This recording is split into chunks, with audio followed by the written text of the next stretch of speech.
So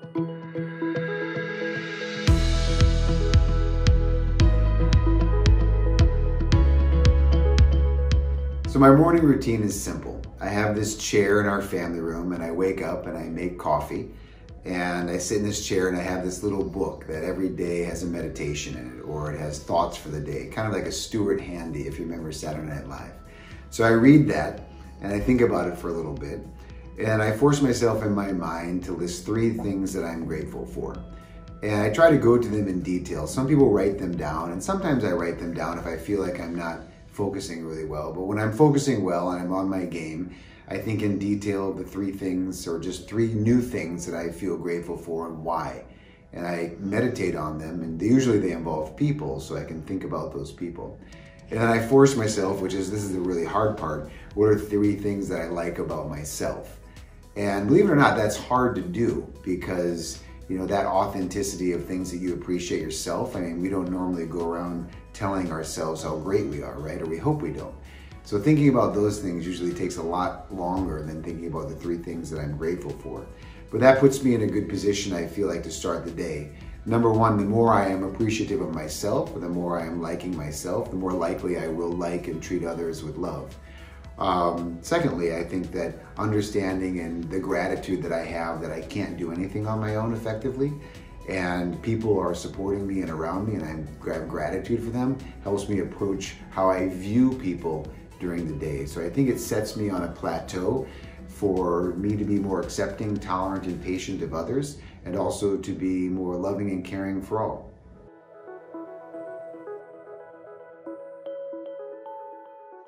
My morning routine has evolved over the years. So in some ways it has to evolve, right? And you don't always have time to sit in a chair and reflect for half an hour and be quiet, let's be honest. But I do try to take that time. There was a long period of time where I ran every other morning. And so in my run, I would do some of this natural mental reflection and incorporated that. And sometimes I have to get up and go straight to work, right? If I've got something going on at 7 a.m., I'm not gonna wake up at 5:30. I'm not that much of an early riser.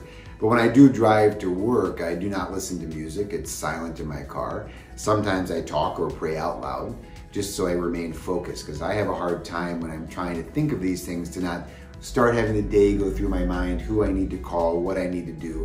And I really try to be as intentional as possible in the morning to accomplish these thoughts, because I want to put myself in the right frame of mind. So I've done it in the car, I've done it on the train, in the L in the morning, but I really try to take that time, and running is a good time. When I'm quiet, running and thinking, it's very easy for me to focus. And so all of those things have to do with gratitude and understanding the strengths that I have and who I am and what I like about myself, which also inevitably gets you thinking about things you'd like to improve with yourself. I do take time, no matter what I'm doing each morning, to get that done.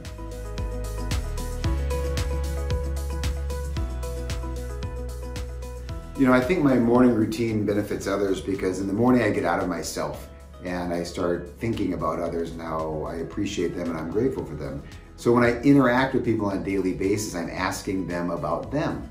I'm not talking about the weather. I'm not, I'm trying to ask people questions to learn more about them and having more intimate conversations where we learn about each other. And I think that helps with deeper, more consistent, more meaningful relationships. And if I was still selling, and when I was selling, I think that's what helped me, is that I had good relationships with my customers that were somewhat personal. We wove in personal with the business. And I'm a big believer that, some people say, this is business, you keep it separate. I'm the same guy in my personal life as I am in business. So I don't mind incorporating personal in with business. And it's a lot more interesting. I think I would be incredibly bored if there was no personal in business.